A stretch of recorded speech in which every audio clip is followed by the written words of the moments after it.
झेप मराठी, आरसा महाराष्ट्राचा। धुळे शहरात तब्बल 367 ठिकाणी सुरू आहेत अवैध धंदे।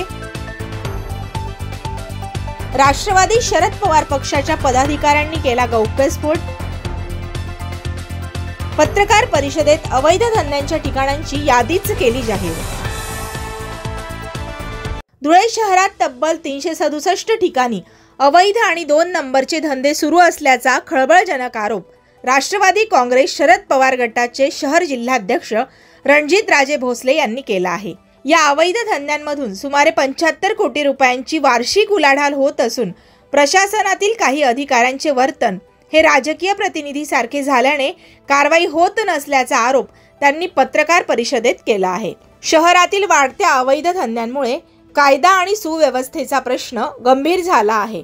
याबाबत बोलताना रणजितराजे भोसले म्हणाले, शहरामध्ये मोठ्या संख्येने अवैध धंदे सुरू आहेत। या ठिकाणी म्हणावं लागतंय की एवढी संख्येने जवळपास 367 ठिकाणी अवैध 2 नंबरचे धंदे सुरू आहेत आणि या कारणास्तव कदाचित धुळे शहर हे 2 नंबर धंद्याची आर्थिक राजधानी बनली का काय अशी शंका या ठिकाणी निर्माण झालेली आहे। या निमित्ताने आम्हाला सांगावंसं वाटतं की वेगवेगळ्या प्रकारचे जे सट्टा पेढी असेल, अवैध गांजा, कोरेक्स बॉटल, सोरट, गुटखा विक्री, बनावट दारू, चोरीचे भंगार, अवैध जनावर वाहतूक, वाळू तस्करी, डुप्लिकेट डांबर, केमिकल, टायगर, काला पिला, अवैध जनावरे वाहतूक, 4 पीस, चोरी व विमाच्या गाड्याचे स्क्रॅपिंग, मटका असेल, सट्टा पेढी असेल, अशा विविध प्रकारचे धंदे, जवळपास 21 प्रकारचे धंदे 367 ठिकाणी या ठिकाणी शहरामध्ये चालू आहेत। यामुळे अतिशय मोठ्या संख्येने दादागिरी, गुंडगिरी या शहरामध्ये वाढलेली आहे आणि याला आळा बसावा याची विनंती आम्ही या पत्रकार परिषदेमार्फत आदरणीय पोलीस अधीक्षक साहेबांना करतोय।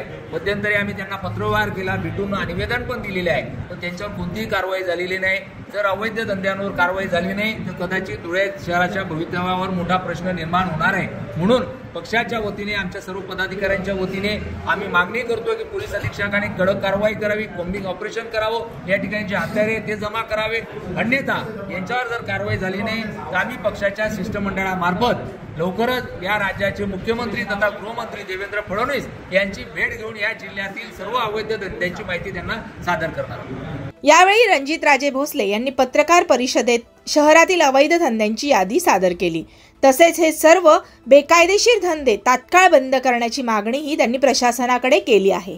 अशाच वेगळ्या आणि ताज्या बातम्यांसाठी पाहत रहा झेप मराठी, आरसा महाराष्ट्राचा। संपादक प्राध्यापक अनिल चव्हाण, धुळे।